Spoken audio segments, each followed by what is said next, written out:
అందరికీ నమస్తే. నేను మీ Keerthi. Welcome to Keerthi kitchen.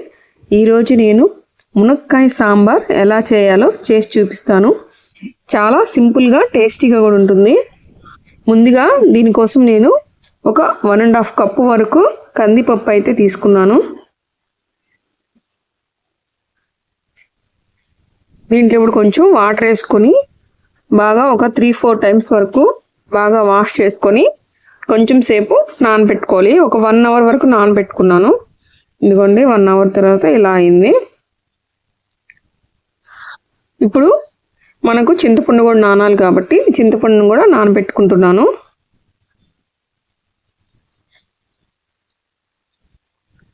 ఇదిగోండి మునక్కాయల్ని ఇలా ముక్కలుగా కట్ చేసుకున్నాను, మీడియం సైజు. ఇప్పుడు వీటిని ముందుగానే ఉడికించేసుకుంటున్నానండి. ఒక 2 టైమ్స్ వాష్ చేసుకొని దాంట్లో కొంచెం పసుపు, కొంచెం సాల్ట్ వేసుకొని ఉడకబెట్టుకోవాలి.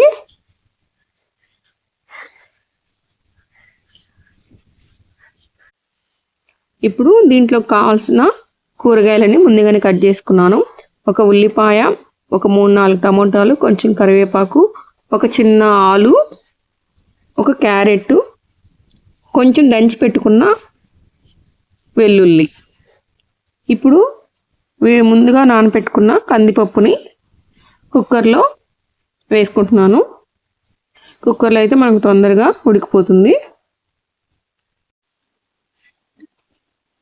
ఇప్పుడు నేను 1.5 కప్పు వరకు పప్పు తీసుకున్నాను కాబట్టి ఇప్పుడు 3 కప్స్ వరకు వాటర్ అయితే వేసుకుంటున్నాను.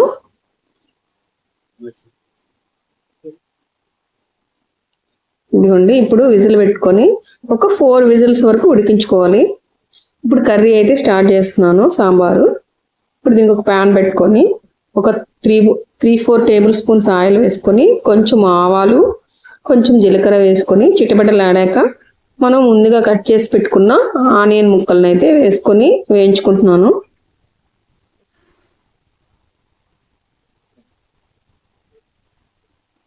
దీంట్లోనే కరివేపాకు కూడా వేసేస్తున్నాను.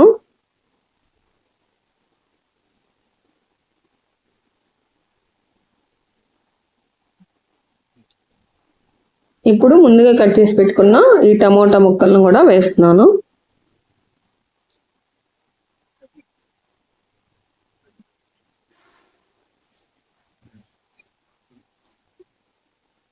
ఇప్పుడు దీంట్లో ఒక 2 టేబుల్ స్పూన్ వరకు సాల్ట్ వేస్తున్నాను. సాల్ట్ వేసుకుంటే తొందరగా మగ్గుతుంది. ఇలా దీన్ని కొంచెం సేపు మూత పెట్టి మగ్గించుకోవాలి. ఇదిగోండి బాగా మగ్గింది.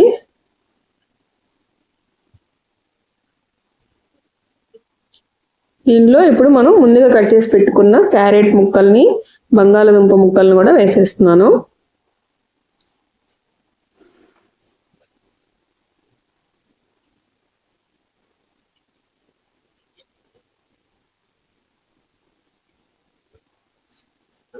దీనిలో కొంచెం పసుపు,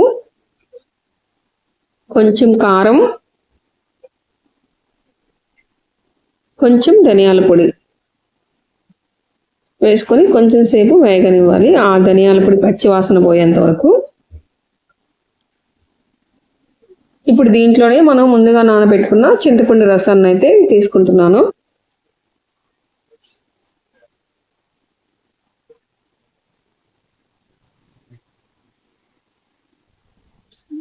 దీనికి కర్రీకి సరిపడా వాటర్, కొంచెం ఆ వెజిటేబుల్స్ ఉడకడానికి సరిపడా వాటర్ కూడా వేసుకోవాలి.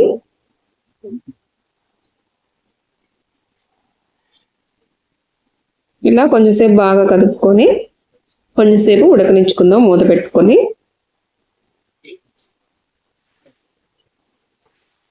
చూడండి ఇలా కొంచెంసేపు ఉడికిన తర్వాత ఇప్పుడు దీంట్లోనే మనం ముందుగా కుక్ చేసి పెట్టుకున్న పప్పును కూడా బాగా మెత్తగా రుద్దుకొని దీంట్లో వేసేస్తున్నాను.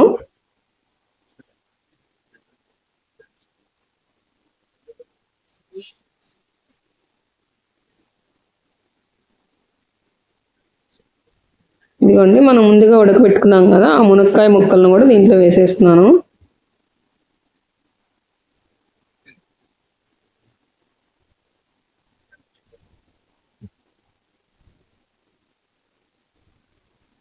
మనం ముందుగా దంచి పెట్టుకున్న ఈ వెల్లుల్లి రెబ్బలను కూడా దాంట్లో వేసేసుకుంటున్నాను. ఈ వెల్లుల్లి వేయడం వల్ల ఆ ఫ్లేవర్ అనేది చాలా బాగా కుదురుతుంది.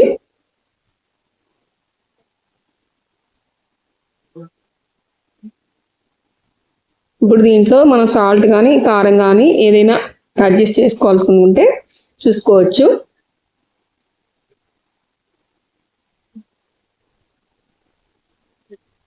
కొంచెం సాల్ట్ అయితే తక్కువైంది, అందుకని కొంచెం సాల్ట్ అయితే వేస్తున్నాను.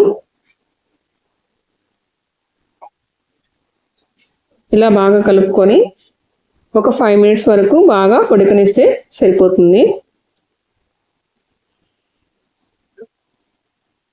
అంతే అండి, చూడు బాగా ఉడికిపోయింది సాంబారు.